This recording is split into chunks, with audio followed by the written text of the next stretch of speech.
Assalamualaikum warahmatullahi wabarakatuh.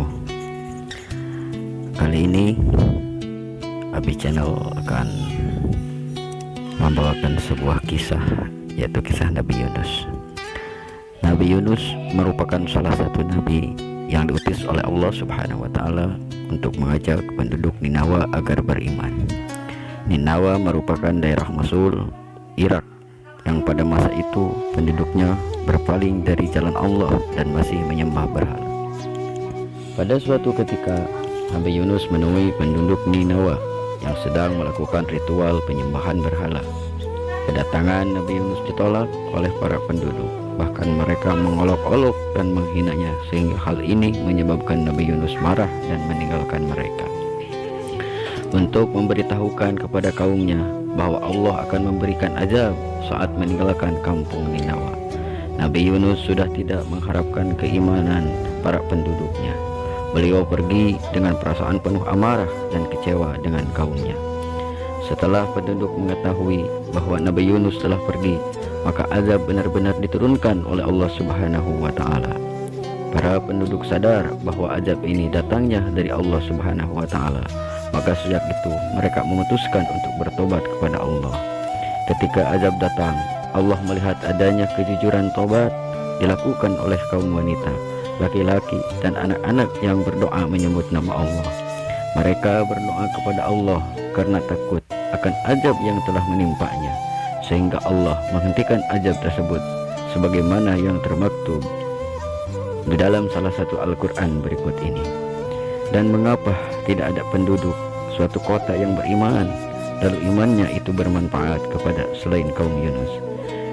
Ketika mereka atau kaum Yunus itu beriman, kami menghilangkan dari mereka azab yang menghinakan dalam kehidupan dunia, dan kami beri kesenangan kepada mereka sampai kepada waktu tertentu.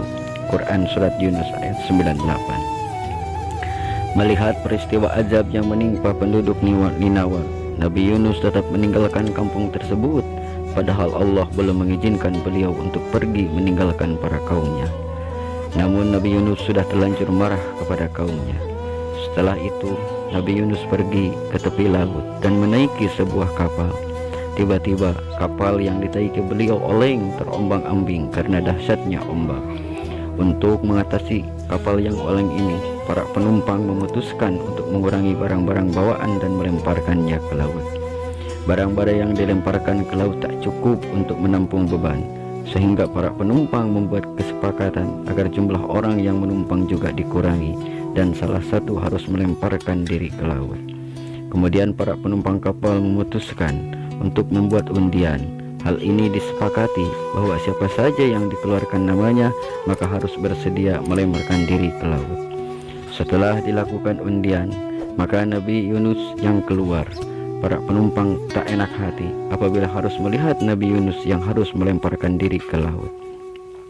Akhirnya mereka mengundi lagi, akan tetapi Nabi Yunus lagi yang keluar hingga 3 kali berturut-turut. Nabi Yunus akhirnya melemparkan tubuhnya ke laut. Setelah tubuh tenggelam di dalam laut, Allah telah mengirimkan ikan paus dan menghilamkan kepada ikan tersebut agar menelan Nabi Yunus tanpa merusak dan melukainya. Akhirnya ikan paus tersebut benar-benar menelan Nabi Yunus tanpa merobek dagingnya dan mematahkan tulangnya. Saat berada di dalam perut ikan, Nabi Yunus hanya melihat bayangan dan tak ada makanan yang dapat dikonsumsi. Nabi Yunus akhirnya menyadari bahwa hal ini merupakan buah dari tidak sabar dalam menghadapi kaumnya, sehingga beliau berdoa dan memohon ampun kepada Allah Subhanahu wa Ta'ala. Hal ini sebagaimana tertuang dalam salah satu surah Al-Quran berikut ini.